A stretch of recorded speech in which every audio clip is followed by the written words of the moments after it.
Shout out Bruce Gas, aka Toka 2. You know I had to drop a track for my boy. Yeah, video rapping boys out here to the baby. I'm the hardest young nigga, I ain't signed to no label. Hey, Bruce Gas with the no facts on the tape.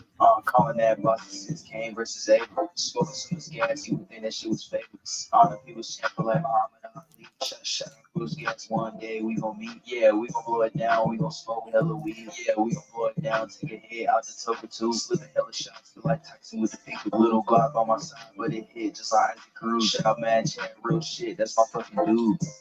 We always cooking on the pan. Strapped to my side, I ain't talking about no sand. Bruce pass me the blunt, I'ma light it like a candle. Hey, non-stop bars, man, I always spit flames.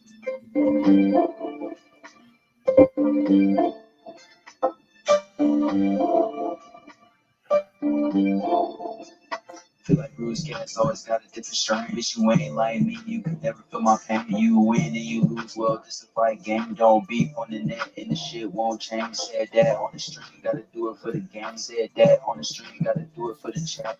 I ain't undisputed. Yeah, hold on, I ain't undisputed, but I want all the straps.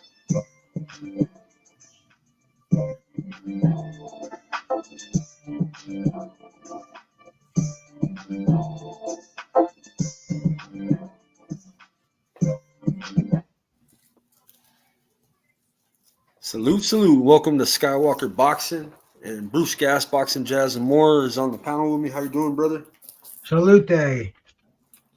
I'm trying to get this. See if I can get this over to Facebook. All right. Yeah, go ahead and connect your channel, Bruce. Yeah, we got a big weekend of fights, guys. This is an official pay-per-view weekend right here, doubleheader. Friday, tomorrow we got some fights on Top Rank, guys. Just to give you guys a heads up, we are going to have some ESPN Top Rank boxing going on tomorrow. And it's not a real big card because Friday's going down in the Kingdom of Saudi Arabia. We have Anthony Joshua going up against Francis Ngannou. And it's a big fight, man. Salute to A1 Hoop Zone coming in. Salute to my brother. If you guys are not subscribed to A1 Hoop Zone, subscribe to my brother. He'll give you all your NBA content. But, yeah, man, I think that this fight, we've seen Ngannou test Fury. And he looked pretty good for his first time boxing. And he's going up against Anthony Joshua.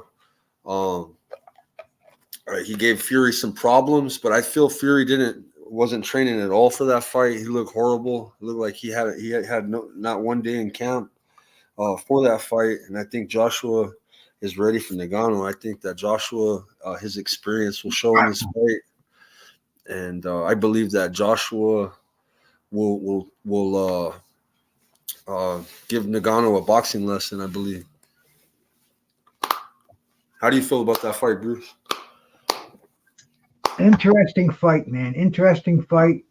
People have been saying that Joshua doesn't have the chin, has a suspected chin, and Ngannou is a straight ahead fighter. I mean, it's going to be interesting because the thing about Joshua, he's an accomplished, polished professional boxer. He's got plan A, he's got plan B.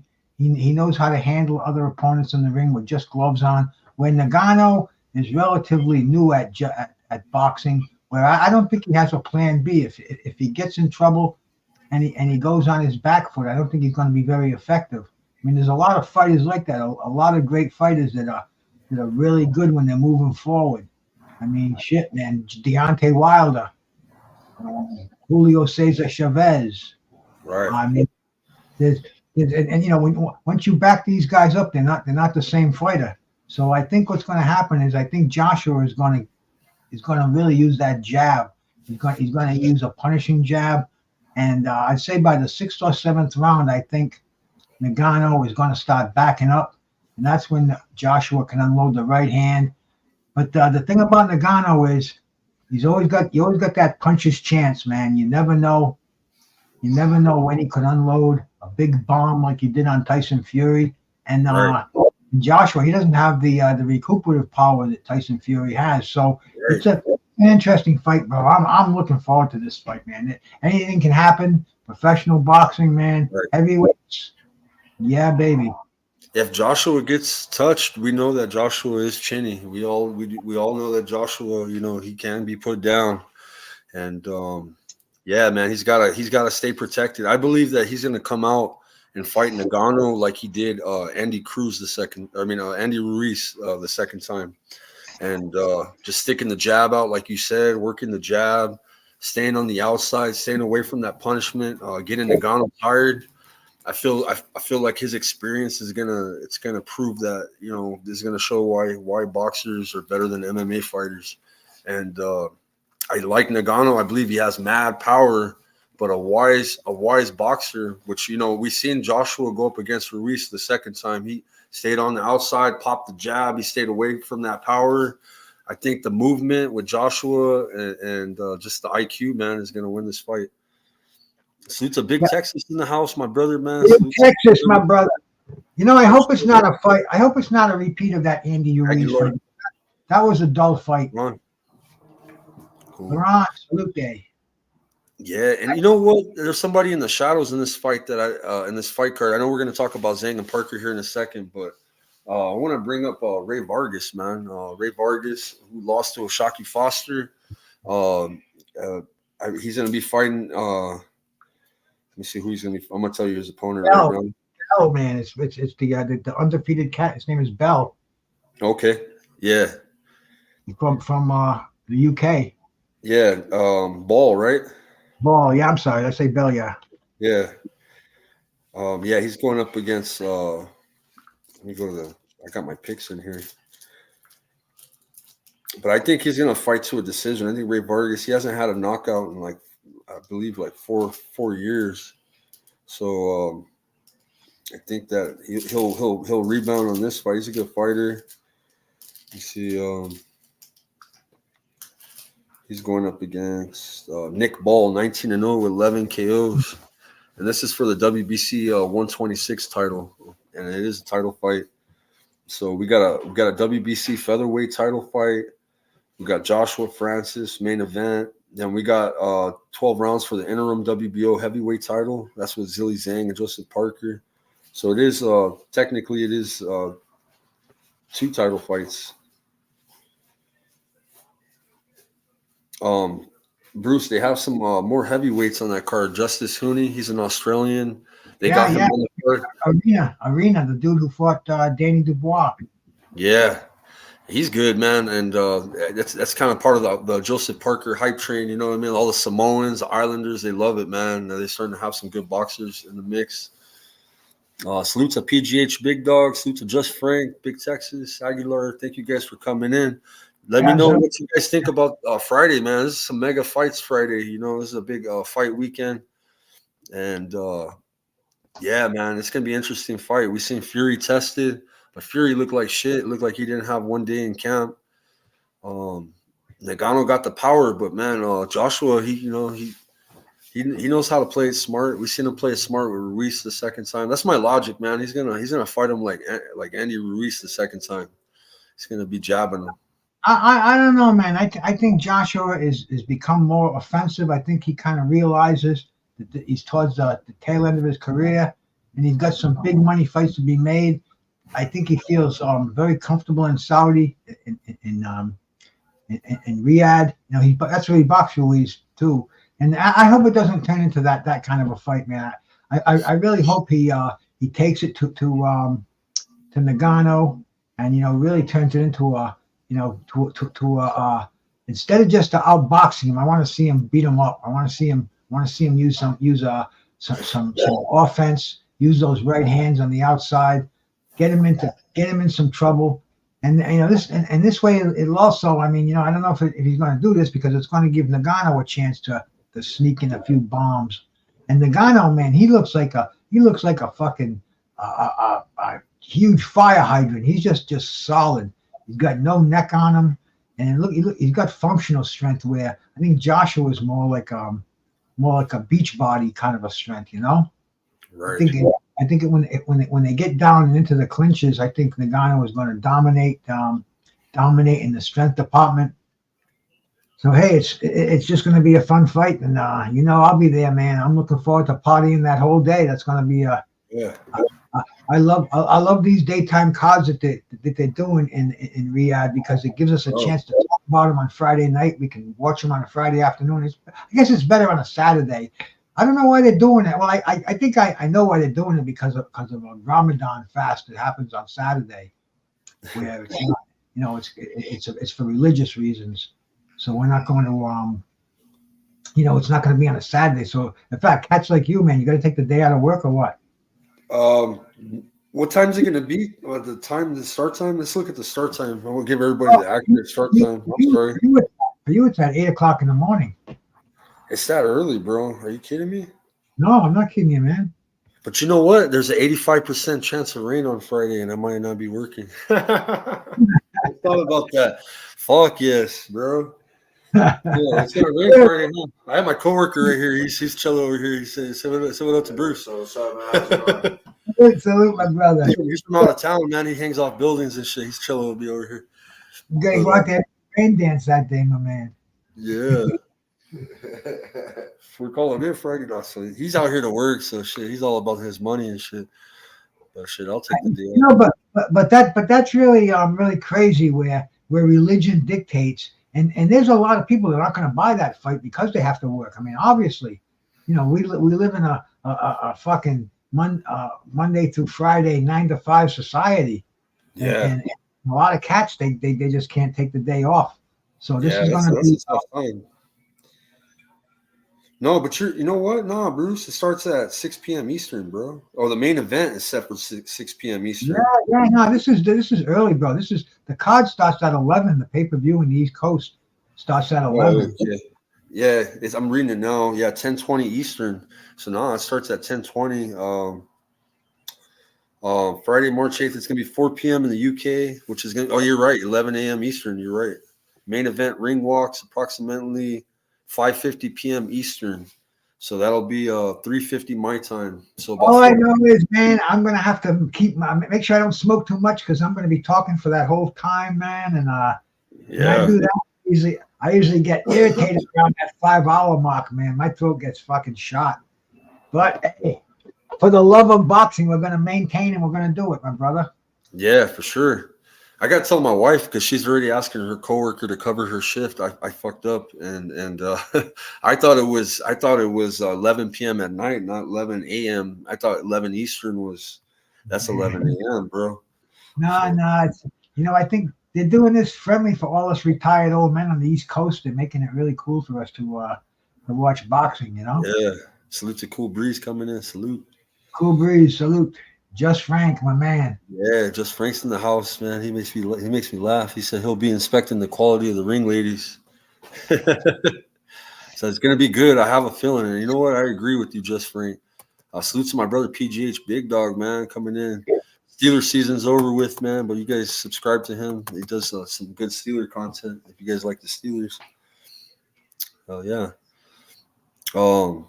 Yeah, I want to talk about Joseph Parker and Zhilei Zhang, and this is almost still in like the main event. Almost, I feel like, man, like it's a good matchup. Parker's coming off a big win off of Wilder. He's got a great coach and Andy Lee. Man, bro, Zhang, he's got the size advantage on him. He's got the skills too. Lately, he's been looking good, sharp. This is going to be a good fight, and Parker's going to come and bring it too. He's got a lot of heart. Both these guys got heart. I think it's going to be an excellent matchup. I think Zhang does have the size advantage. I'm kind of leaning towards Zhang. I'd like to see Joseph Parker or Zhang. Both guys are great guys. Win. I don't really care who wins, but I'm just hoping for a good heavyweight fight, man. But I feel like Zhang's going to win. If you're going to ask me my prediction and my thoughts, I think Zhang's going to knock him out in the later rounds. Not later rounds, but like mid rounds, like 6 rounds, 5 or 6. And is anything cooking with Andy Ruiz? Any word on Andy Ruiz? I haven't heard shit about that guy, man, lately. There was talks of him and Wilder were gonna fight, but then Wilder fought Parker.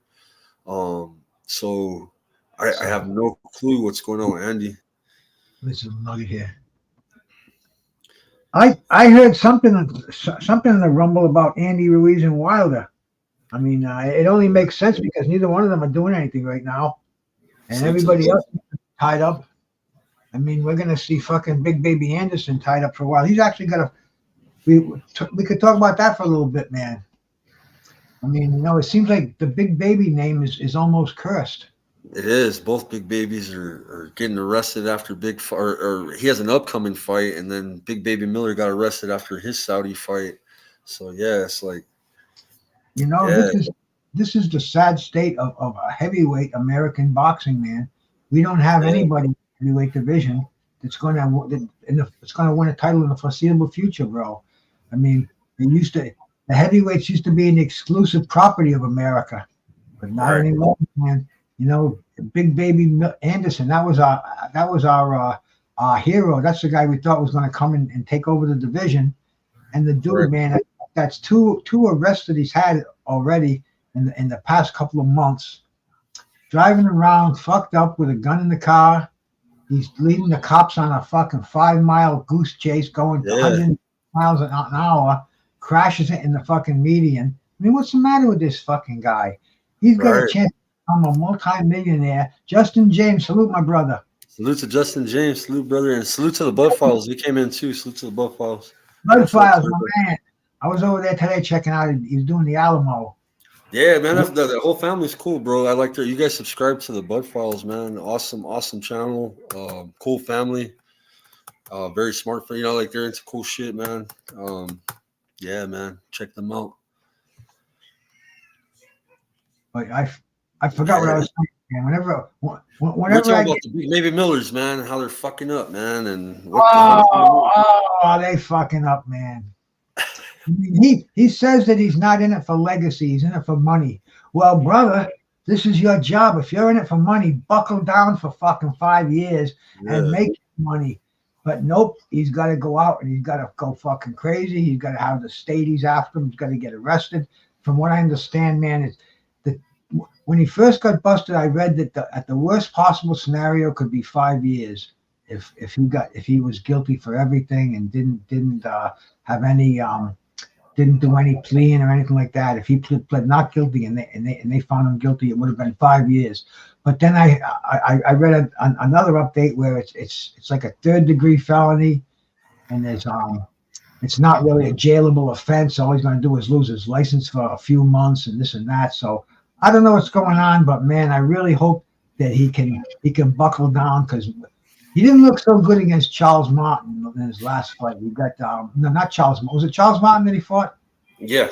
No. Yeah. Charles Martin. And he got rocked in the last round. Yeah. He got rocked a couple of times in the fight.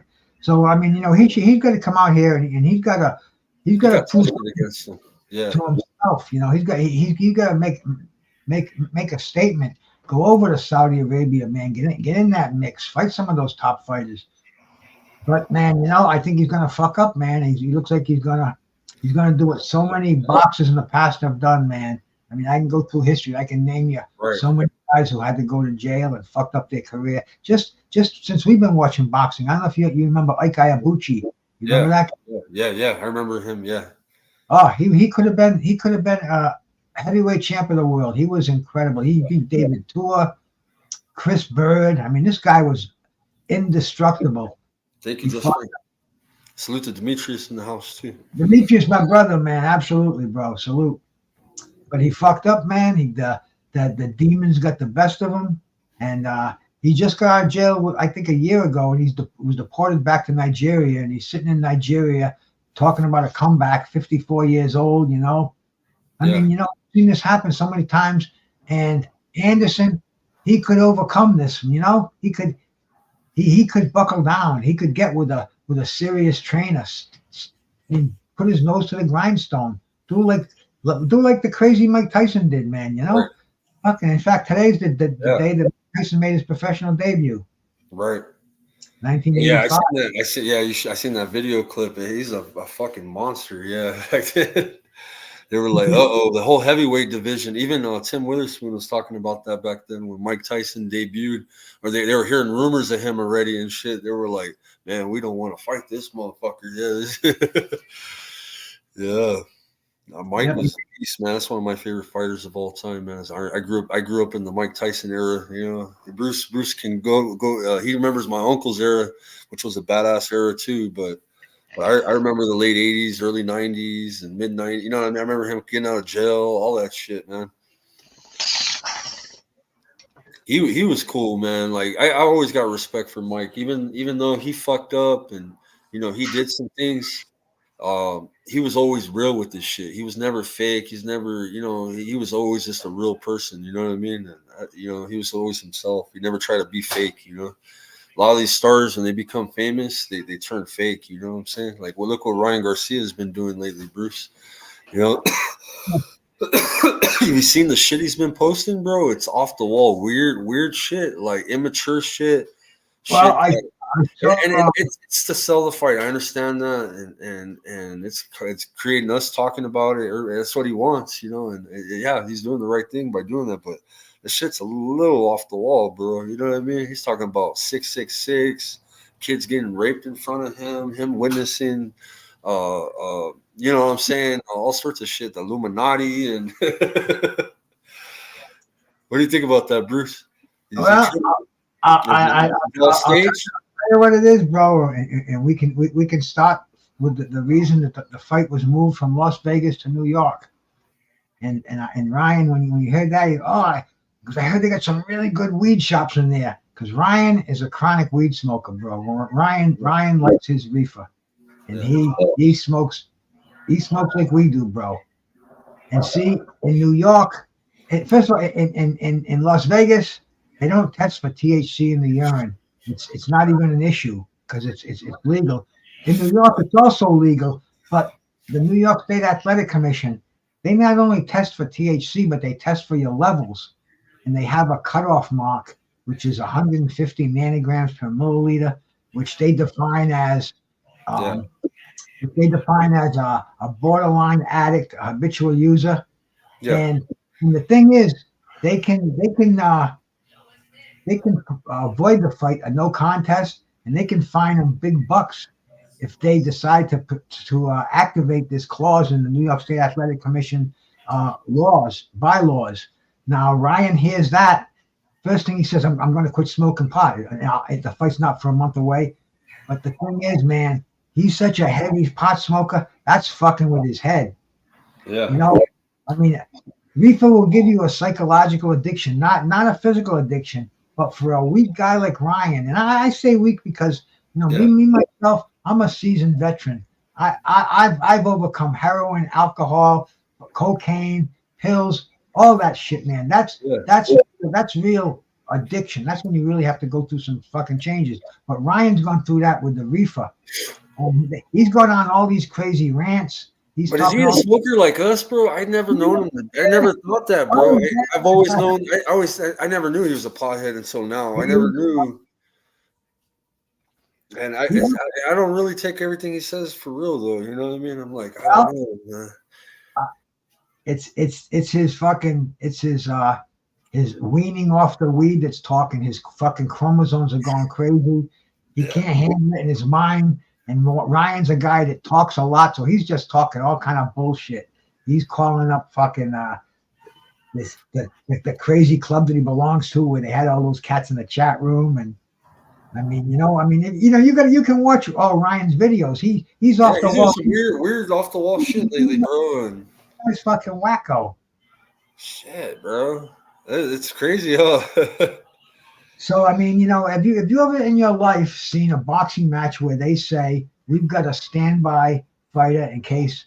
Right. I've never seen that. Barbosa was there, and they were interviewing Barbosa, and I'm ready to fight. And so, yeah, it does sound something's fishy with this whole thing, bro. And it's on 420.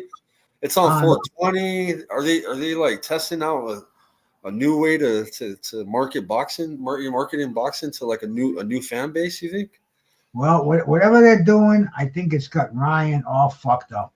I don't think he can handle it. I don't even know if he's going to make it until 420. I think he's a bundle of nerves. He might be okay because he'll get the weed out of his system. He'll get clear. He'll get normal. But then again, he might not. Because I mean, the simple. I've seen weed. I've seen the different commissions fine athletes up to $25,000 for having weed in their system. I've seen them have to. They had to. Fighters had to go into rehab for 30 days because of weed. They had fights declared no contest. Mike Tyson and Andrew Galata. They found weed in Tyson's system. They declared it a no contest. I mean, crazy. And I think all that's playing on young Rye's head. And I don't think old Rye can handle that shit, man. I think he's going off the fucking wall. Right. He needs his Adderall. He needs his Prozac. Whatever his doctor's going to give him, he needs that. But he really wants his weed, and he knows if he smokes it, he can get busted by the fucking New York State Athletic Commission. And I mean, we know he's not going to get a knockout anyway or a win anyway. Common sense tells us that. But Rye, it kind of disrupted the Rye train, and he can't do that, man. Yeah, he's got a screw loose. Or it's all bullshit. One of the two, right? Everybody's speculating. They're like, it means this. And, well, and some people believe that it's not even Ryan. It's the it's them pushing them to do this shit. You know what I mean? To draw in that new age crowd. This is new generation of boxing fans. Yeah, or he's on some other shit that's not weed, right? He could be. He could very well could be. Yeah, he could be tweaking on some shit. He's on that meth or that coke. Probably does the shrooms. Yeah, he took some too much ayahuasca or some shit. Salute my brother Ass, man. I haven't seen him in a while. Salute, Kuya. That's Team Casemiro over here. Z generation, bro. They're different than I am and you are. And these guys are they run in that overdrive all the time, man. Energy drinks, drinking soda pop, slamming them Red Bulls down and fucking Rye's crashing with reality for one of the first times in his life. And you got to remember, dude, this is a kid grew up in a poor environment. His parents had to go and become the judges. Had to sell tickets for the amateur fights. Had to be pop outside. That way they got a free room and they got to enter Ryan in the fights for free. But I mean, all of a sudden now the dude's got $100 million. Everybody's relying on him. You hardly go out to the kid, even though he's a weirdo and this and that. He's got the pressure of the world on him.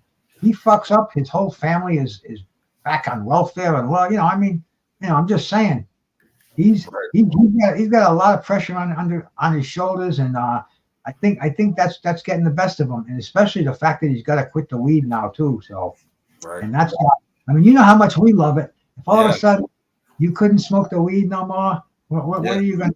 It's gonna be rough for a few days, but you get over it. I did in the military. DP Rocka, salute, my brother.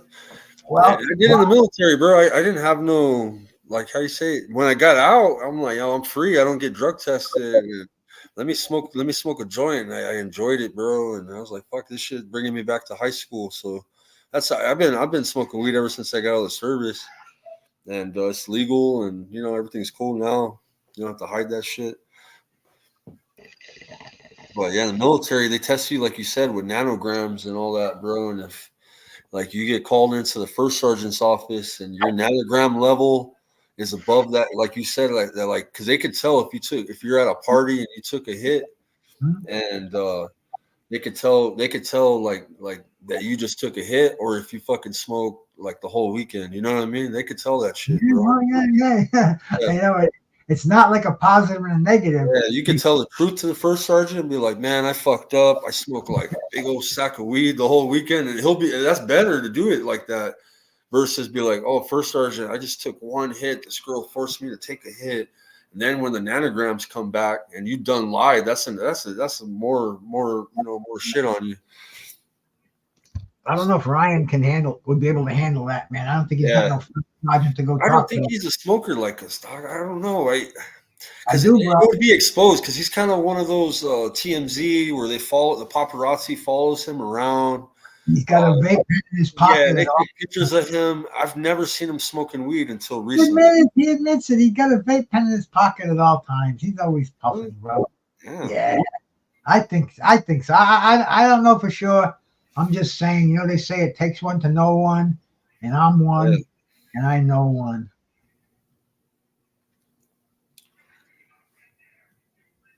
Yep, Ryan even says he's a smoker. Yeah, So smokes. Yeah, we seen him with the pre-roll. They put a picture up, LeBron, just recently. And that was the first picture I've ever seen him smoking. So that's why I question like the authentic, because they're selling a show, LeBron, and they're doing a damn good job. And you got to think the target audience and the date. What date does this fall on? This is on 420.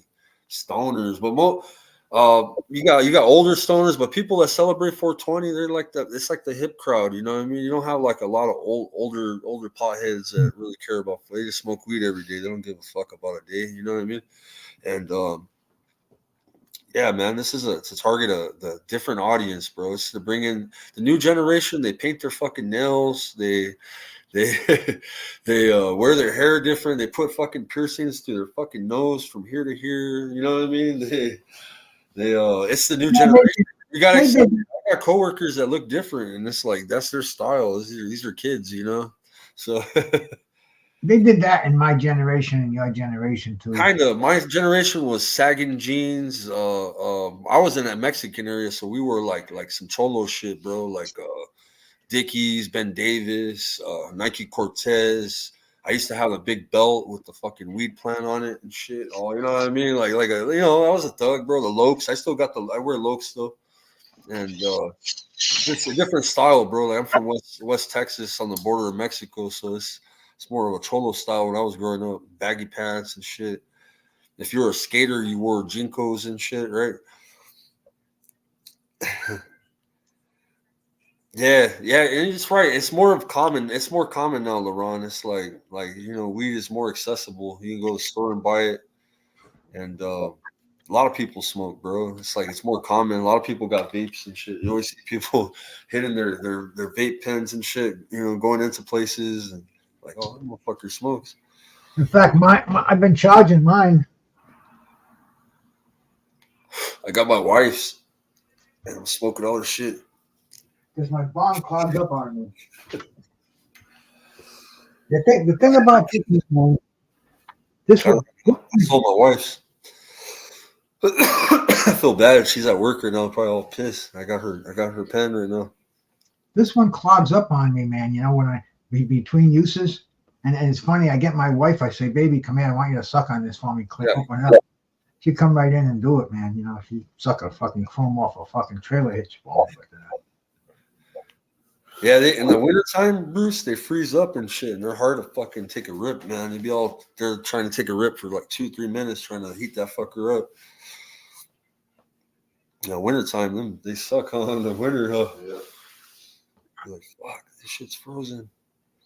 Yeah, that's what happened with this one. I'm walking outside, and I'll freaking hit on it, and I'm like, fucking fucking sucking my teeth down my throat. Yeah.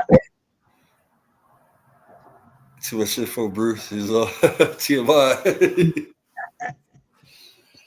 Hey, but then Saturday, bro, we got a big UFC card, man. And I know I'm a boxing channel, but this card is definitely one of those kind of cards. It's a big card, bro. It's a pay-per-view.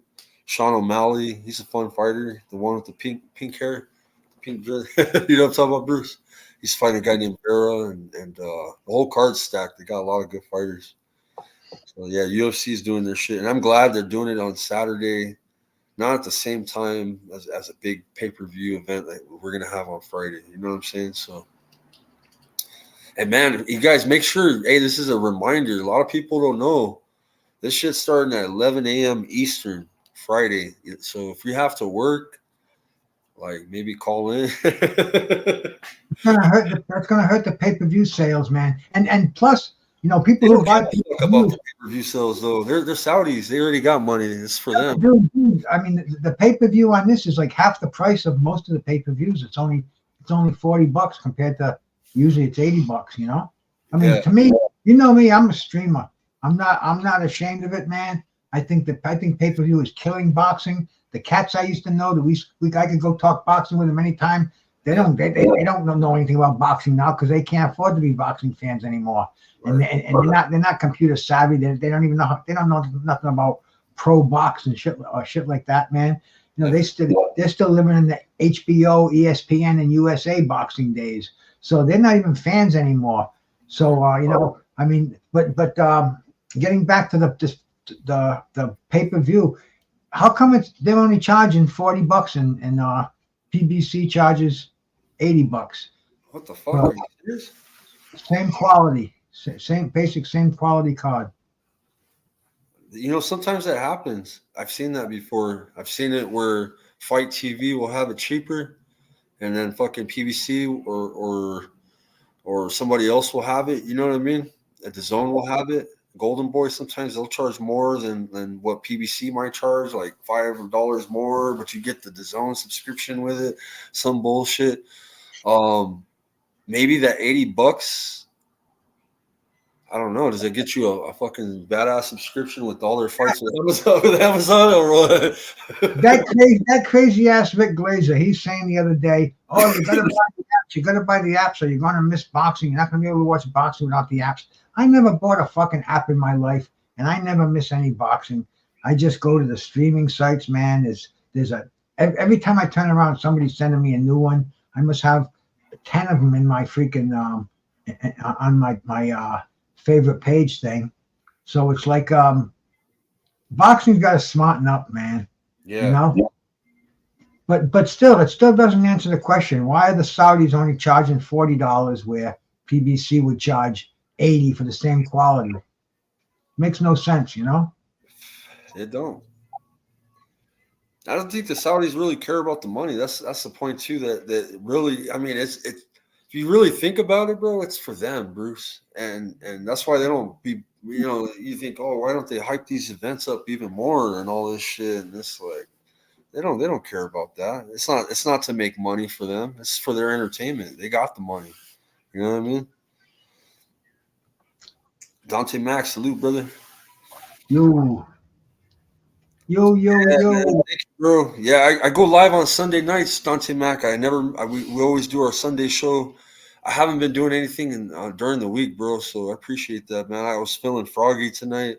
I'm hyped up on the Friday card, man. Big Bang Zhang. Bruce is a big heavyweight fan, so we're just talking about this card, man. It's going to be a great card. We got Ray Vargas as well. He's going to be fighting for a WBC featherweight title. So yeah, man. And Saturday we got UFC 299 with Sugar Sean O'Malley going up against Vera. So it's a stacked weekend. 2 pay-per-view cards all in one weekend. Let's fight fans on Friday, man. Make sure you call in to work, Dante, because man, that shit's on early in the morning, 11 a.m. Eastern. So that's what time the card starts in Saudi. Just a heads up for everybody. Try to go in early, get out early. The main event won't be till 4 p.m. Eastern. So if you don't, I want to see Zhang and Parker just as bad as I want to see Joshua Ngannou. So it's like both fights are kind of equal for me. I don't hold one fight like even higher than the other, even though the Joshua and Ngannou is the main event. I still think that the Zhang Parker is the main event in itself too. And then also that Ray Vargas fight's going to be dope. You like Ray Vargas? Are you a fan of Ray Vargas? El Ray? I mean, he's decent. He's a decent featherweight, man. You know, that's going to be a good fight. I haven't seen as much of him as I where I can really evaluate him. Yeah, he lost to O'Shaquie. He lost to O'Shaquie Foster, but O'Shaquie's shown what kind of fighter he is. Yeah, I saw that fight. Yeah, Picasso, my brother's Picasso. I need to text him, bro. I got his number and stuff like I do yours, Bruce, and. Always wish him safe travels on the road, man. Hit me up in Albuquerque, my brother. You know who was on that fight too, man? Tyson Fury's younger brother. Oh, Tyson Fury's, yeah, he is on there. He's a cruiserweight. I saw him at the public workout yesterday, and I'm saying, Roman Fury, who the fuck is that? So I go look him up in BoxRec. He's had 3 fights. And I'm like, holy Christ, another Fury in the game. Right. But, we're gonna get to Other see one's Roman. his cousin. The one that was gonna fight Jake Paul's his cousin, right? The other Fury. Tommy Fury. Yeah, Tommy. Tommy. Yeah. He beat Jake Paul. Yeah. But then he wrestled at that was his KSI, was that the guy's name? Some Yeah. fucking, I mean, I don't even know what's going on with these celebrity boxing anymore. Yeah. Yeah, be safe, Picasso. Yeah, Picasso, it's definitely the East Coast is fucking storming all day long, man. Yeah, we're supposed to get a storm Friday, bro. I'm hoping that shit has me off of work. No, that the fight's on in the morning. Dante Mack, brother, salute. Yeah, salute, man. Good people in the house tonight, man. Yeah, that's a big ass fight, man. Big fight card. We still got Fury and Usyk coming up in May now. Now that it got postponed because of Fury, right? So that'll be the next big heavyweight fight. I'd have to say, right? Or we got another one coming up. I don't know, man. I think that's the next big one, and that's only what, a month and a half away. Yeah, a month and a half. That'll be right after Ryan and Devin, if they do fight, or Barbosa and Devin. I even read a thing yesterday that Shakur Stevens said he'll step in. No? Yeah, he wants Devin bad, bro. He was hunting Devin after his fight with Loma. Well, There we go. Yeah, we got Better Beef and Bibble. That's gonna be one of my. I've been wanting that fight for a long time. Cool Breeze. That's been on my wish list forever, bro. That fight's gonna be killer. And who do you guys got, bro? Cause that shit right there. You got Bibble. He's got an awesome jab. He can move. Better Beef with the power. He's got the hands of steel. Fuck, man. Better Beef's getting old too, and Bibble's getting up there. So it's good that the fight's happening. Yeah, Shakur wants a shot for real. And the thing is, man, is Barboza going to sell? Because that's what it's all about. Ryan was on there to sell tickets. You know, he's the Right. guy who brings in the bucks. And if Ryan's out and Barboza's in, is Barboza going to sell any tickets, man? Not compared to Ryan, but you get Shakur in there, puts a whole nother dimension in the fight. It'd be a good opportunity for Barbosa because he left Top Rank and he's always wanted to see a female fight. I'm talking about this right here, man. Right. I mean, I think that they're trying to push him, though. I think Golden Boy is trying to really do something for him because they've seen him not being able to get those fights over there at Top Rank. I think that they're really trying to push him. Even with him being on stage for that fight, De La Hoya is trying to push Barbosa heavy. I don't know. It looks. I like the guy. I think Barbosa definitely deserves a shot, especially at Tio. He's been calling Teofimo out for a long time. He's always talking shit, and I thought that fight would happen, but yeah, that guy needs a big fight now, bro. He's undefeated. You see his record, bro. It's like fuck, and it's about time that he's got better opposition.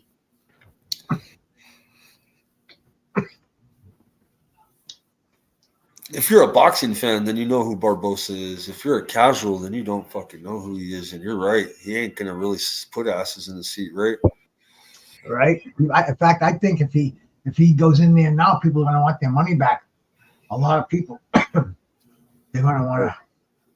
They're for Ryan for the most part. Most of them ticket sales and all the fans that are going to spend money are, Ryan Garcia fans for the most part. He's gonna come right on a white horse inside that motherfucker, huh? Now there's another fight on that card: Madrimov and Kabanov. Yeah. The vacant WBA super welterweight title. Really? But yeah, somebody told me there was an injury there. One of the fighters got hurt and the fight's off. So that was a. I didn't see on the fight schedule. That's why I was asking. Yeah. Yeah, because this Madrimov, I've seen him before. Let me give him a quick scan to refresh my memory. Hey, peace out, Dante. Appreciate you coming in, brother. Thank you, man.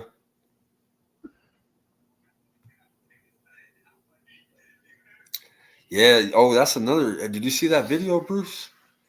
AB, and Devin Haney, bro.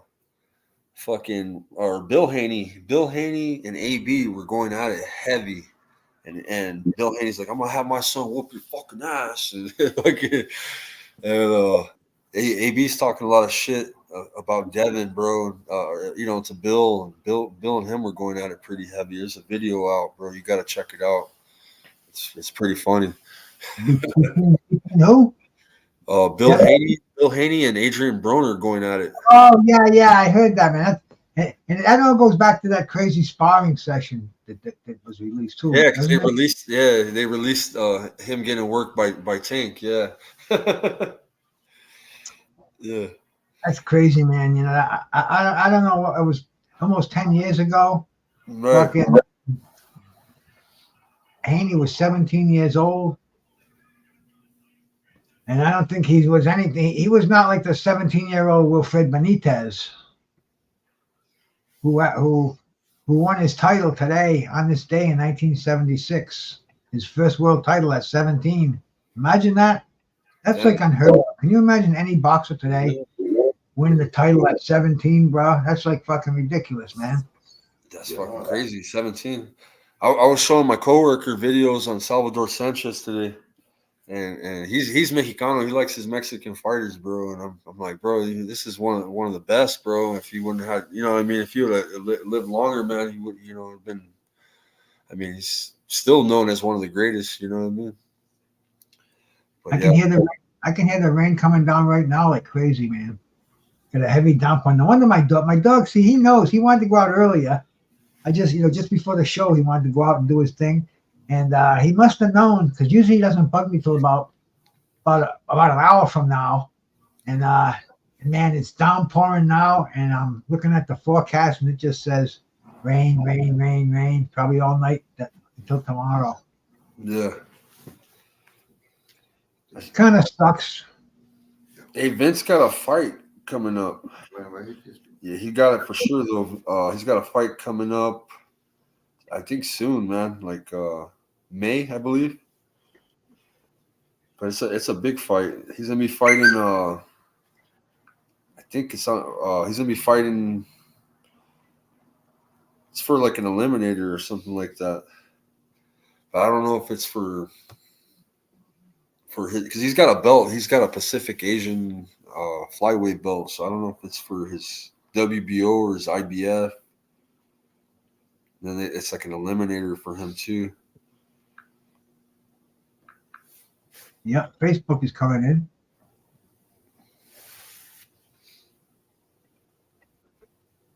I was gonna send Vince an invite real quick. Oh, Sunday show, Bruce. We have Malik Titus coming in. He's a heavyweight out of the DC area.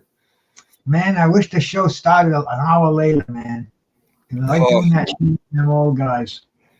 Yeah, we got Malik Titus. He's a good fighter.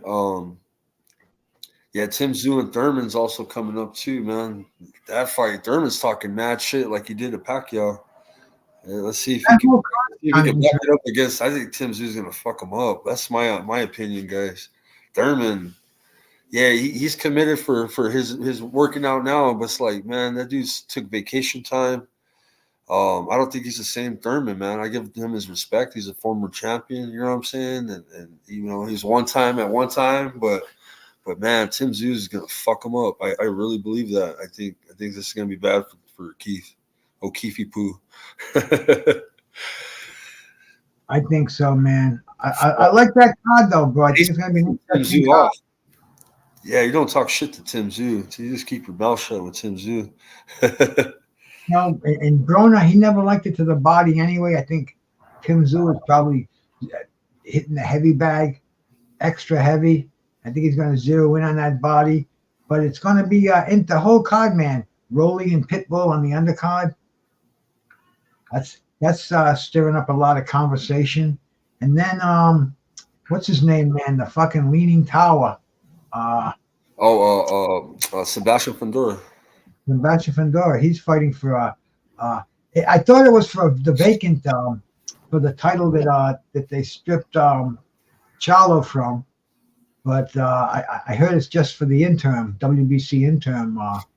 Hey, I want to talk about this fight right here, guys. And I want to tell you, we interviewed Gozdik. Gozdik, you've met him, Bruce. You met Gozdik. He's part of the Lomachenko Usyk of fighters, man. He got beat by Better Beef.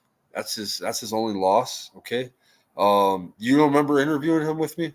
He was on the panel with us. We interviewed him for his fight, Bruce. We had him on the show. We're all Slava Ukraine. You remember we were telling them Slava Ukraine. Bro, I got mad, Bruce. We talked to a lot of fighters, but this one was really, really special, bro. Gozdik's a fucking beast. The only one to beat Gozdik is Better Beef. He's looking fucking good, and he's committed, man. I've met the guy. I've interviewed him just recently, not that long ago. I interviewed him. Maybe is he fighting? Is he fighting? At light heavyweight. Benavidez? Yeah, he's fighting Benavidez, and this is a tough fucking fight. Benavidez is tough. Don't get me wrong, Cool Breeze, but Gozdik will be the toughest test Benavidez has ever came across. You heard it from Skywalker Boxing. It could even possibly be an upset. You heard it here at Skywalker Boxing. This guy is no fucking joke, and he's a monster. So I'm just telling you, Benavidez he's in for a rude awakening because Gozdik's only defeat is Better Beef. We know how badass Better Beef is, and he took Better Beef to deep waters, man. All that shit, man. So he was even beating Better Beef. That's before he got dropped. You know that, Bruce? No. Yeah, he was actually up on Better Beef. He's the only one that's been up on him, bro. I gotta get some water, bro. I'll be right back. So you heard it here at Skywalker Boxing. Gozdik, no joke. Yeah, man. Benavidez, I like Benavidez, but Gozdik will be his toughest test.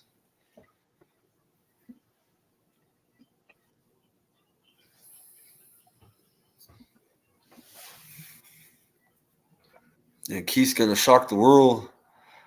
Man, if it's the old one-time Thurman, bro, but I don't think Keith's the same, Justin. Back in the day, Keith Thurman was good, bro. But damn, dog, like after Pacquiao, bro, Pacquiao took his soul, bro.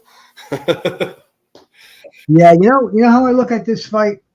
I look at it as the way that Al Heyman unloads, paying off Keith Thurman, paying his monthly salary.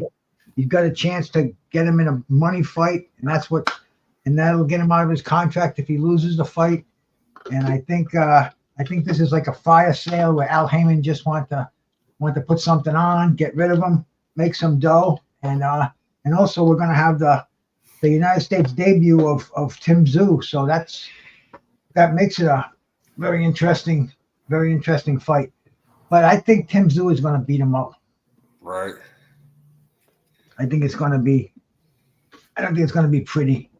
I think he's going to get knocked out around the 7th round. Maybe even quit with the body punches. Keith Thurman, he's never fought at 154, so that's going to be a new experience for him. Right. Man, I'll tell you, the older you get, the more those bones just they don't like taking the pounding, and the joints get a little bit creakier. Inactivity doesn't, man. So I don't know about Keith Thurman in this fight. Right. In Saudi, you got Ray Vargas on the card too, LeRon. We brought that up. He's fighting Ball, the guy, Jordan Ball. Is his name Jordan? I might have fucked up his first name, but his last name is Ball. Undefeated fighter as well. It's for the WBC 126 belt. And then I have seen Jai Opetaia. I think he's the best cruiserweight right now in the division, and that would be awesome, bro. I think the Saudis can make that happen, but he'd have to move down in weight. You know what I'm saying? He's that cruiser, so he'd have to move down to light heavyweight, move down to 175. So, hey, or maybe a catchweight, right? The Saudis got money; they'll just make a fight happen. And then in Saudi, who else is fighting in Saudi? There's another good fucking heavyweight fight, LeRon. I want you guys to keep your eyes open for on Friday morning. Friday morning, man, you guys turn the shit on. There's going to be a badass heavyweight fight. It's going to be Huni If you guys like Jai Opataya, he's with the I believe he's with the Opataya camp. I'm not sure, but he's an Islander that's from Australia, just like Opataya, and he's a bad motherfucker. He's 8-0 with 4 knockouts. He's a good fighter. Yeah, man, he's gonna be fighting another good heavyweight. So Kevin Larena, and yeah, Kevin yeah. he knocked down Daniel Dubois like twice, 2 or 3 times when we fought him, and then they stopped it prematurely. And he also I think he got beat again recently too. Hey, my brother G5, man, happy belated birthday to G5, bro. Yeah, happy birthday, my brother. Much love to G5, man. That's my brother. That's my TWT family. But yeah, man, what was I saying, man? I forgot it. Yeah, G5 came in. Happy birthday, brother. What was that? What were we just rambling on about? Oh, we were talking about Hooney and Lorena. Oh yeah, Lorena. Like I said, I think Lorena just got beat too recently. I haven't looked at his record, but I'm pretty sure he went to Saudi, and I think he got beat in one of the fights in Saudi. Check it out if you want to, man. Yeah. Let me see if I can find it over here. Kevin Lorena. He's a monster too, bro. I had another homie. He was like, Lorena's gonna whoop. I said, man, you don't know, fucking Hooney's like this prospect that's coming up. They're pushing him heavy, and that motherfucker's a beast too. Yeah, since he got beat by Daniel Dubois, he's got two wins. 2 wins by decision, and I think he's coming in here to get beat, man. This Justin Hooney's pretty popular in Australia. Yeah, undefeated. I know your buddy Kyle will be over here watching that fight, man. Oh hell yeah! I think he's with the Opataya. He's with that. Well, all the Islanders, man, they show love to they're a good fan base too, man. Like when Opataya gets a win, or you know what I mean. Them Islanders, they love that shit, bro. This guy's an Islander from Australia as well. He's a beast. He's got a victory over Andrew Tabati, so he's got a name. He's got a recognizable name on his record. Yeah. It's hit or miss, Cool Breeze. It's like right now, it's like I don't know. Everybody has their ups. You know, we have our Russians, we have our Filipinos that are up right now. Japan's big right now. We got Inoue killing it. You know what I'm saying?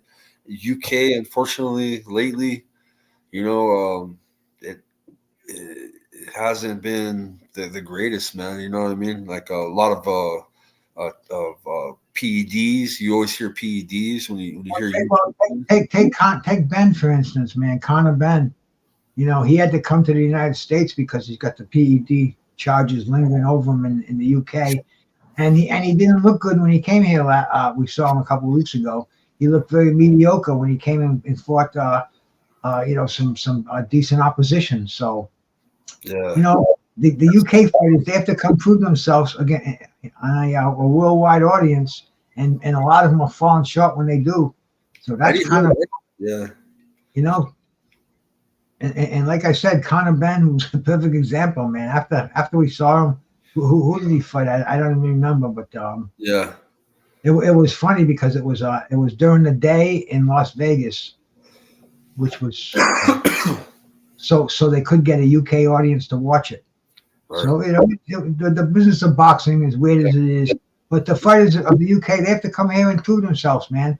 There's good talent out there, bro. Like Cool Breeze. Like I like Ben Whitaker. Have you seen Ben Whitaker? He's like the new drunken master. He's you know what I mean. He's an amazing fighter to watch, bro. But you know, like we gotta see them come over here and test themselves.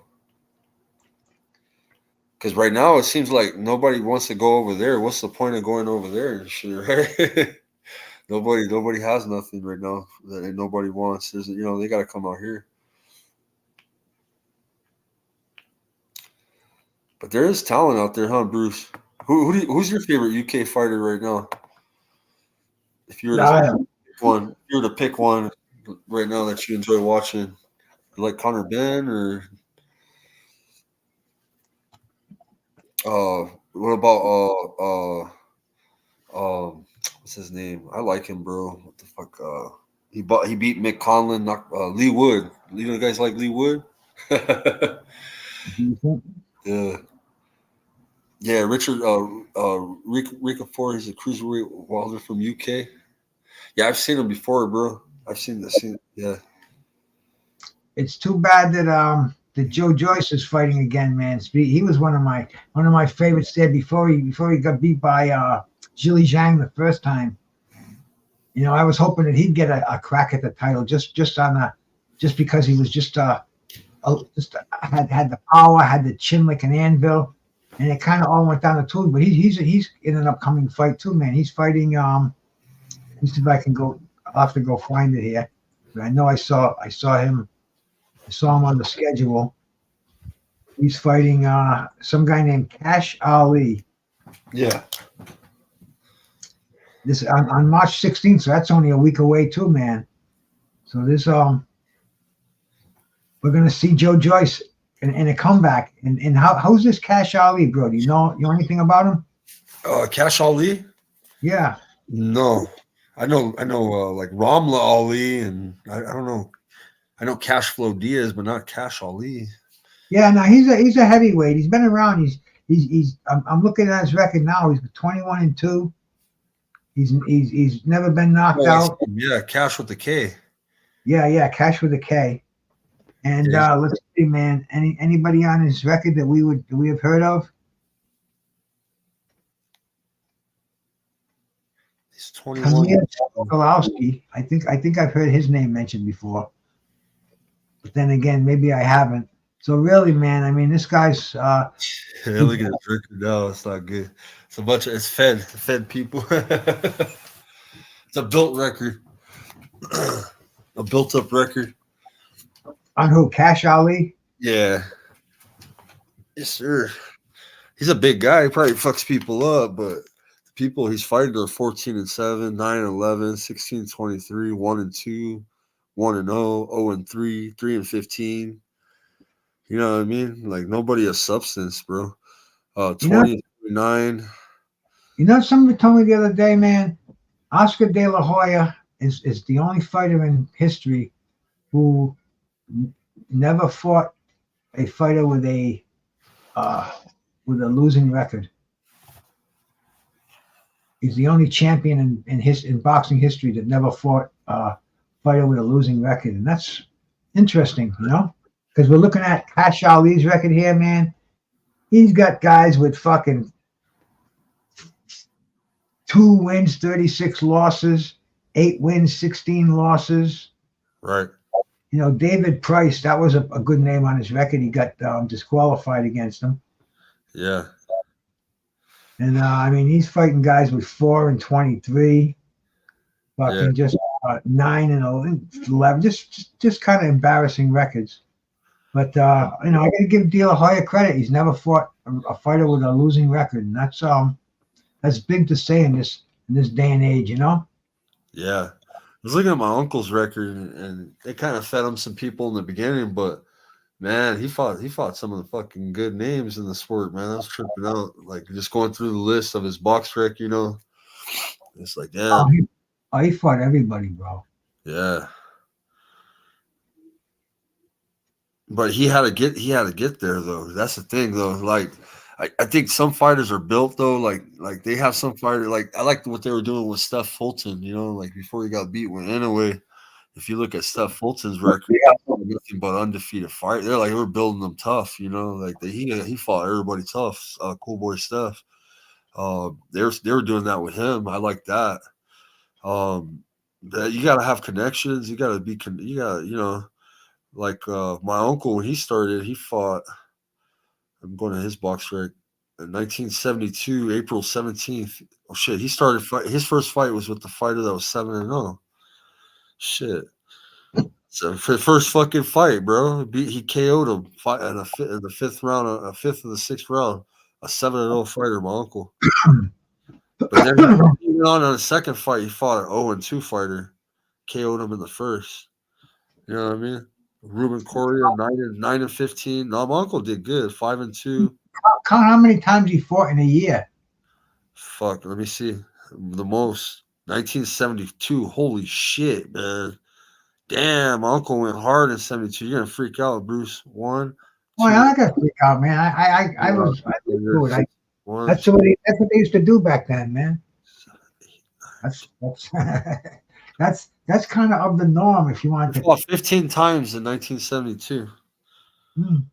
15 or 16. 15 or 16 fights in 1972. In 1 year, he fought 15 or 16 times. And he 1973? probably got knocked out and came back and fought again, right? Nah, he didn't. He fucking won every fight in 1972. He won every fucking fight. He won all his fights going all the way up into 1973 when he fought Ruben Olivares for the first time, but he avenged that. He avenged that loss and beat him, remember? So my What uncle did he do? What did he do? Lose his title or win his title from Oliveras?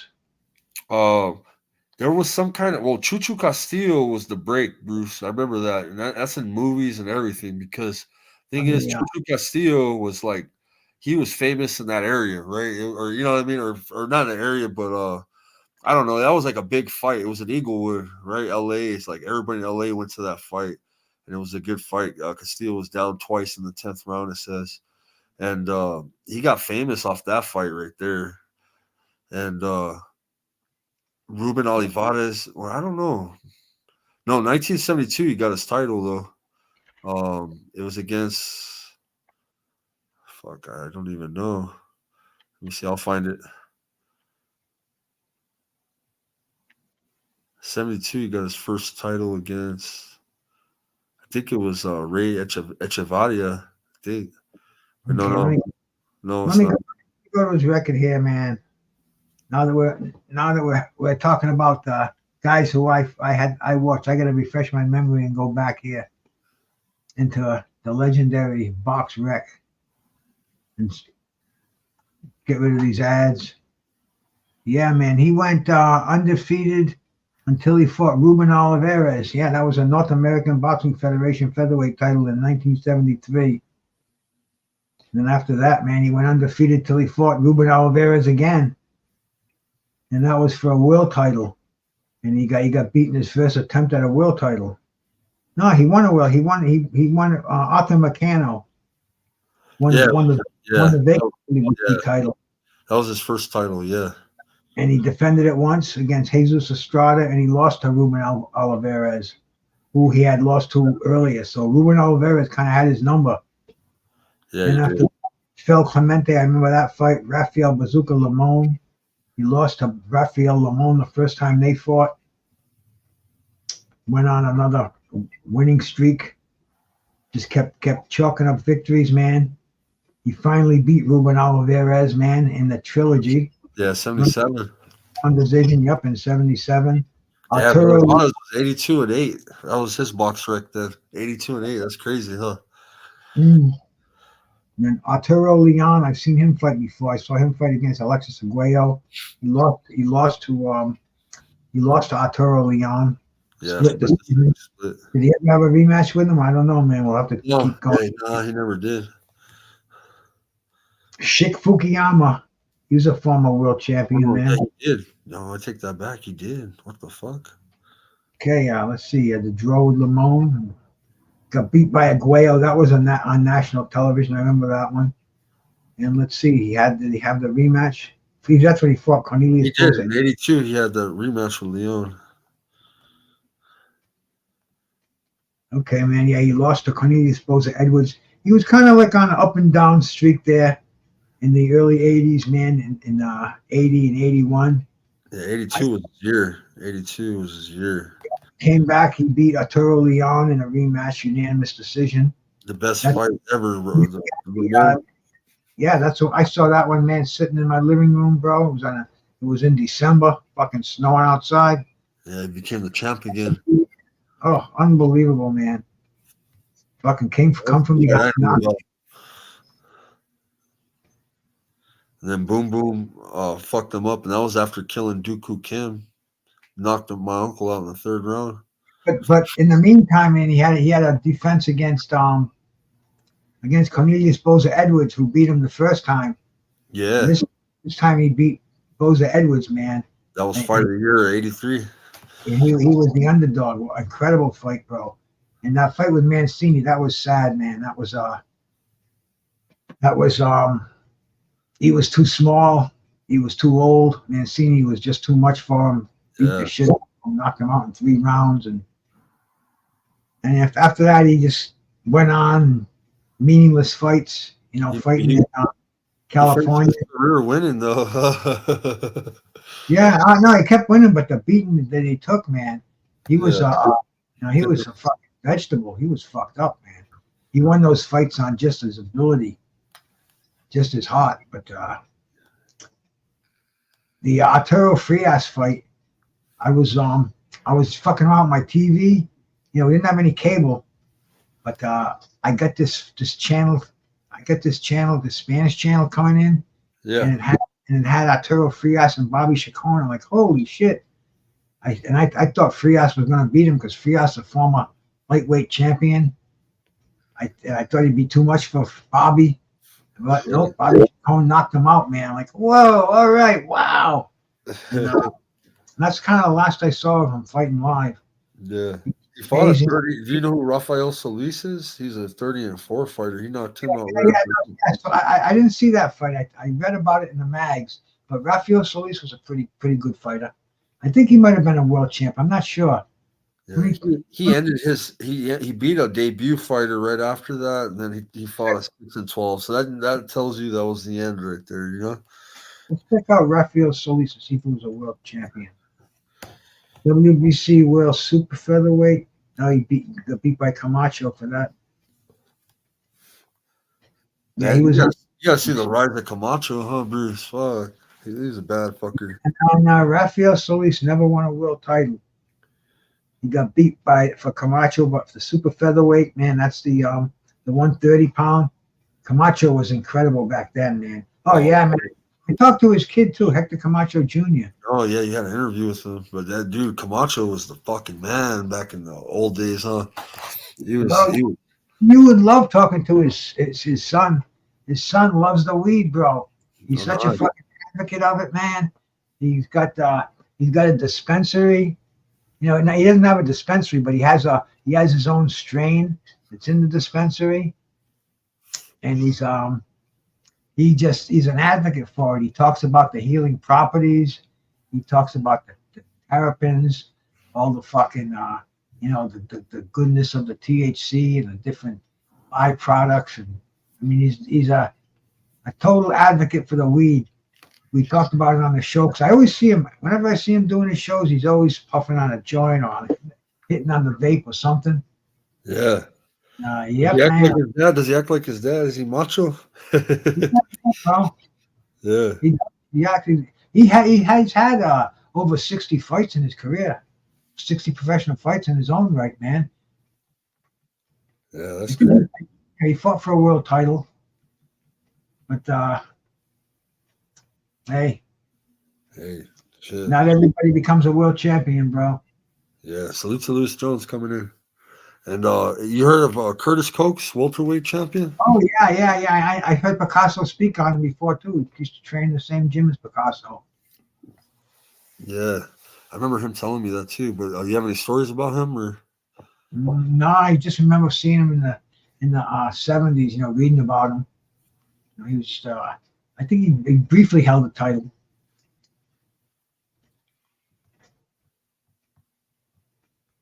Yeah, that's crazy, man.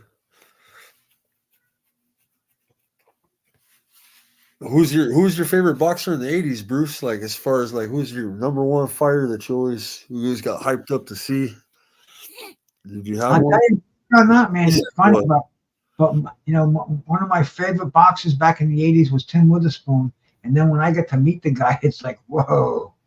Yeah. I mean, really, man. I watched him since before he fought Larry Holmes, and then when he fought Larry Holmes to that disputed split decision loss, I was following him, and I was a fanboy, not a fucking fanboy like you see today. I was a fan of Tim's, and he had an amazing fight with he defended his title against Frank Bruno in England, an amazing fight, knocked Bruno out. Yeah. I mean, just a great career. I saw him fight Tony Tubbs and Right. Greg Page, and I mean the dude fighter. I really dug him. And then to meet the guy, and now I mean, shit, I call him up every once in a while. He's my friend basically. Well, you know that. Yeah. Friends with the kid, but that was one of my favorite fighters, man. You know, I really dug Sugar Ray Leonard just to the fact I saw him live, and his style was just so smooth. He was a finisher, man. I mean, once he hurt you, he just fucking opened up. You know, he closed the show. Great all around fighter. That's what Devin Haney needs to do, man. Like Isn't that crazy? You do a show. We do a show with his son. You know him personally now. he comes on your show. That's crazy stuff, man. Yeah.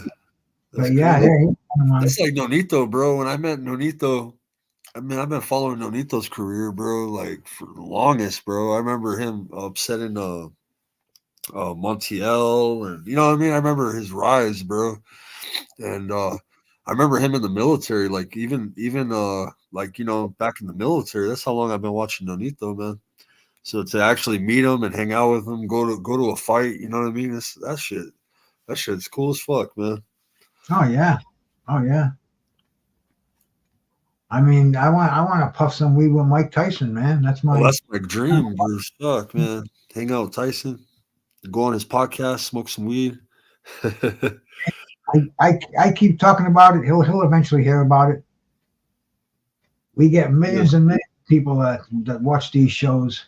Yeah, salute to Jose, salute Kuya. He says Marvin Hagler and Tito Trinidad were his top fighters. Hell yeah. Fuck yeah. Good fighters, man. Dude, Jose, yeah. Oh yeah, man. Marvin Hagler. I saw Marvin Hagler spar before. I went down to Provincetown, Mass. I saw him spot. They have a hotel there, the Provincetown Inn, and they even had a special rate. You could they gave you 2 nights of sleeping, 2 dinners, and admission to go see Marvin Hagler spar. I think it was like $99. It was wicked cheap, man. It was a deal because it was in the off season, and I went down with my wife, and man, I saw Hagler spar at ringside. Talk about wars, bro. I mean, shit. He was fucking punching on a former champion, a guy named Buster Drayton, and there was blood being splattered, man. It was like, wow, this is so violent. And I said right away, man, he was already one of my favorites, but then when I saw how good he was in sparring, sitting like right there, you know, and listening to the pop, pop, pop, pop, sounded like a fucking M16 going off, you know? Yeah. And I mean, this is like this. I'm like, this is my man. And Tito Trinidad, I watched his whole career too, man. Pretty much from the first time I saw him, he was a up and comer on a Don King. I think it was a Don King, Mike Tyson Razor Ruddock card. Right. He fought this guy from Mexico. His name was Yuri Boy Campos.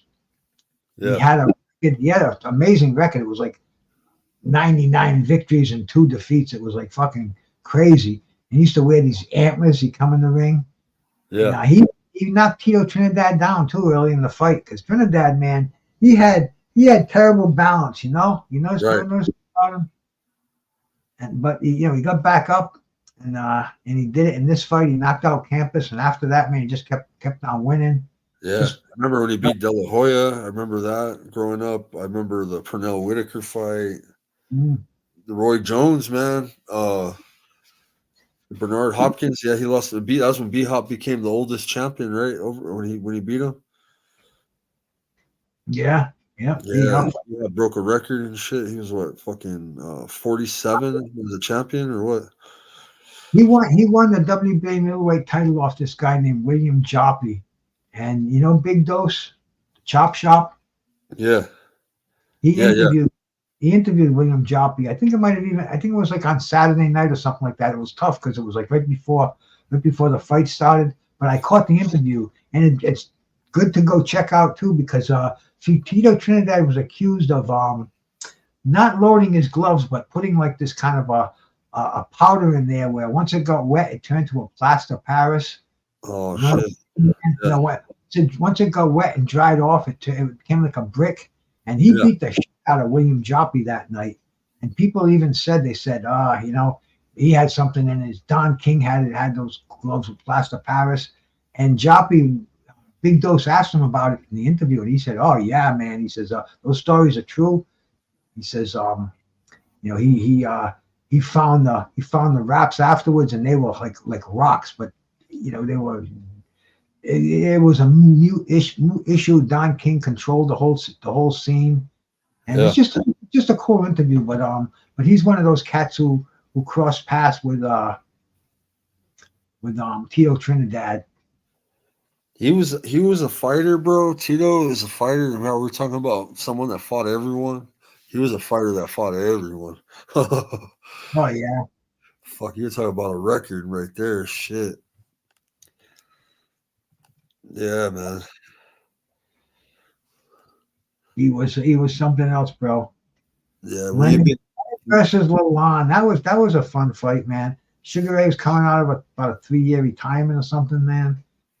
And yeah, nobody thought he had a chance. I was a bartender at the time, and and all like the guys at the bar are like, oh, this guy Lalon, the Golden Boy, he's gonna beat Leonard up. Leonard's only a welterweight. He's kind of fighting a light heavyweight. And I'd seen Leonard already make comebacks. I knew Leonard was the goods, and I took a lot of bets on that fight. You know, not a lot, maybe a couple of $200 at the most. But 20 here, 50 here. I cleaned house, man. It was like I'm like, you guys, you don't know boxing, because they had no idea about Sugar Ray, how he could come back, and just how about levels, and just the pedigree of him. And you could see Donnie Lalonde had always kept his right hand low. He had a bad shoulder, and just not in the same class. But he knocked down Leonard. He made it interesting, but yeah, that was an awesome fight, and they built that up. I think was it Coors Light sponsored it, or either Coors Beer or Coors Light, and it was like a Coors party.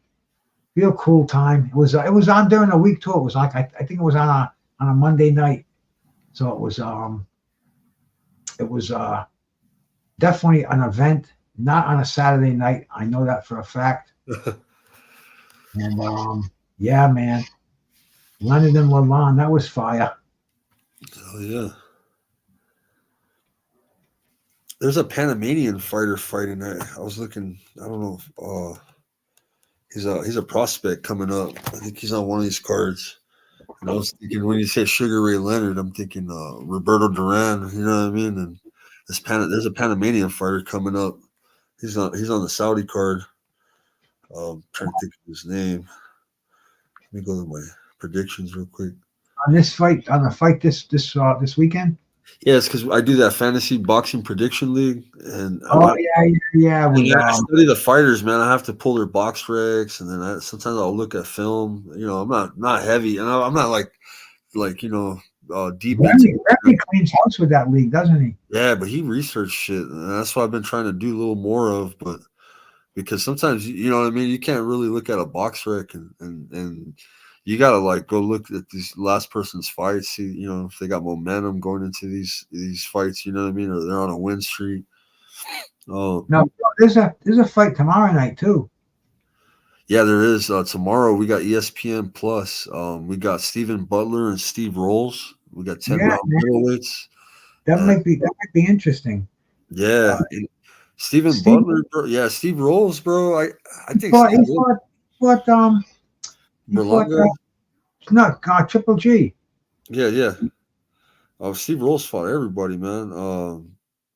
Steve Rolls fought. Who else did he fight, bro? I think he fought Berlanga, right? Let me go to his box rate. Berlanga, Austin Williams. Yeah, Ammo Williams. Yeah, that was his last fight, I think.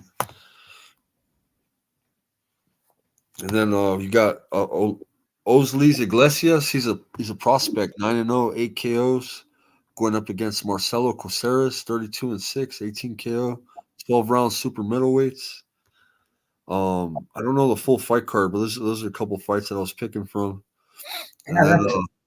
That's going to be cool tomorrow night, man. I just may go live and do it. 7:00. Shit. Yeah, ESPN guys. I need the watch hours, bro, because I'm not getting any watch hours. Because I share your show, and I share I share 86 Knockout TV there, the Yeah. J show, and I don't get any watch hours by doing that. And so I'm not I got the I got everything else to get monetized, but I don't get the watch hours. I'm not doing it on my show, so I got to start doing more shows on my own. Yeah, like these shows, they get a lot of views, bro. They'll average like 100, 200, and you know what I mean. When I got my watch hours and I got monetized before, Bruce. It was all off of live, not off of shorts. It's all off of live, bro. Oh yeah, no, I know, but you don't get them. You don't get them when you share. Like if Whoa, like really? Like if you're sharing tonight, you don't get it. Oh fuck, that's fucked up. I'm sharing on Facebook. I'm not sharing on YouTube because it's like Oh, why? okay. Because like you said, I don't get any of the hours for it. And, Yeah, Facebook, yeah. Hey, salute to yeah, Rock Chalk coming in. Salute it's to my fucked up, man. Rock Chuck, what's up, bro? that's the sister. That's her homegirl. Sorry, I knew She that too. corrected you before. I'm sorry, Yeah, she corrected your ass before on that. man. Takes a while to sink in. Yeah, she's a sponsor of Vince too. Vince is going to be having a fight soon. Rock Chalk, we're keeping you updated with that, and you will have your logo on his trunks. And if you, he's good. He's a good guy. I'm sure you already talked to him, but if you can say you send him the logo or me the logo, we'll make sure it's on the trunks. Thank you for your sponsorship. Off the top of my head, I watched these fights. I know Sweet Pea beat Oscar too. I like Lada. He was, in my opinion, the best out of his country. Also beat Oscar. Yeah, bro. Oscar was the man, bro. But you know what? You know what broke my heart, bro, is when Oscar beat my guy, man, Julio Cesar Chavez, man. That shit fucking broke my heart. That was a sad fight, Bruce. That's kind of like uh, Larry Holmes and Ali. You know what I mean? It's like one of them kind of fights. I didn't like Chavez at the time. I was kind of pissed off at him because he was he got a lot of bad a lot of calls his way because he was Don King wanted him to go 100-0, and like he beat Pernell Whitaker, and that was I mean it was a draw, but it was a bad decision, and he got that stoppage against Meldrick Taylor. Yeah, Well, I didn't like Chavez, and when Oscar beat him up, I was kind of glad. you were And happy. people said that he had that cut in sparring, and he put Yeah, makeup over it because he knew he was going to get beat up by Oscar. Oscar was undefeated, up and coming, man. He was yeah, like he was the golden boy, and yeah, Chavez had been through the wars, and Don King was kind of done with him. So yeah, it was like he just kind of went out there like the true champ that he was. But I yeah. wasn't really a Chavez fan, because like I said, he got the gift decisions, and I always he was my hero because in the Mexican culture, he was like the G man. He was the man. It's like you're Mexican man. That's the guy. I loved him in the beginning, but towards the end, man, I kind of got turned off by the gift decisions that he was getting. De La Hoya was like the pretty. We call him the jotillo, like the pretty boy, like like like the gay boy. We used to call him. He was tough Yeah, though, man. yeah, Look he at his was.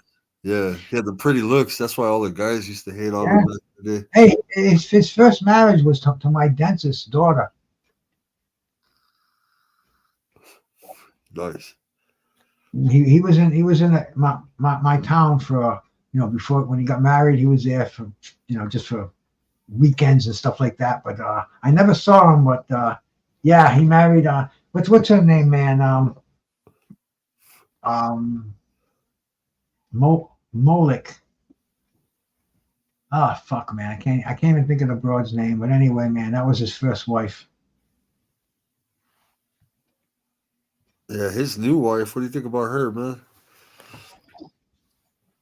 Hey, Oscar does all right. You heard he bought that. He just bought a house in Vegas, brand new place in Vegas. I seen the video of him and his girl waving and shit up in the mountains in Vegas. $17 million cash he paid for it. Fucking huge house, bro. Huge mansion. It's not a house. Imagine having $17 million in cash to buy a house, no mortgage, no loan, Right. fucking cash on the barrel. It's crazy. That's mind blowing.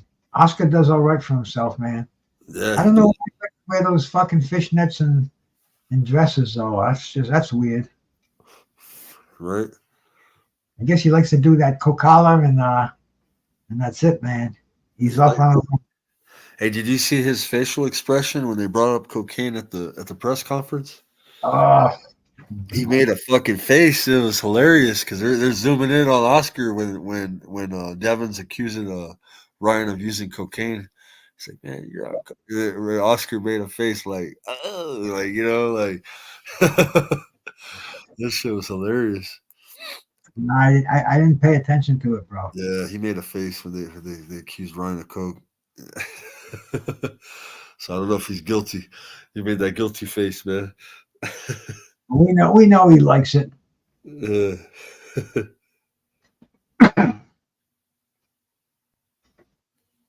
yeah, man.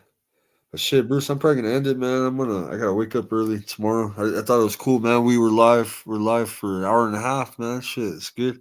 Talk about the AJ and Francis Ngannou fight card, Zhilei Zhang, Joseph Parker. That's just as big as the main event itself. We also got Ray Vargas. Um, other good fights on the card. Hooney, and we went over all the fights kind of. So you guys look forward to Friday. Make sure you call into work. It's going to be at 11 a.m. Eastern. So Pacific, that means it's going to be 8 a.m. It's going to be early morning. You're going to wake up to some boxing on the West Coast. So, hey, Lewis Jones, appreciate you coming in tonight. Thank you, brother. I'll hook you up with the wrench too, Lewis, before you go. But yeah, man, we do a show every Sunday night, Lewis. It's called the Tim and Tim Show. You can see the guys that are normally on the panel.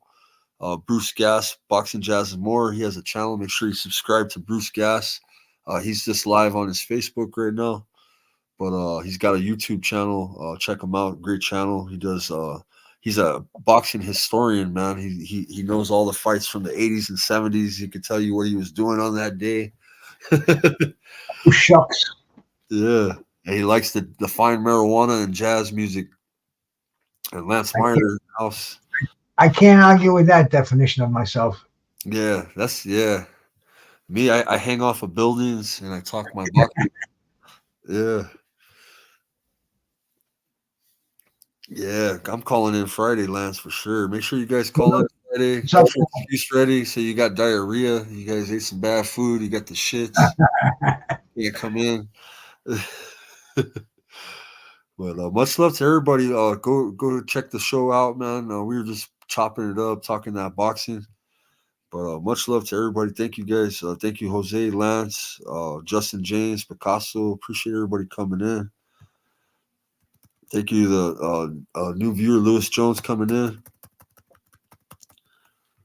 we appreciate it, and we'll see us all at the fights. Yeah, for sure. Let me give Lewis his wrench. Bam. Cool. And your mom's birthday is Friday. I'm off to celebrate. Happy birthday to your mother, Picasso. Much love, brother. Last Marty, let me give you a wrench too, bro. My bad. Cool. All right, guys. Much love. Peace.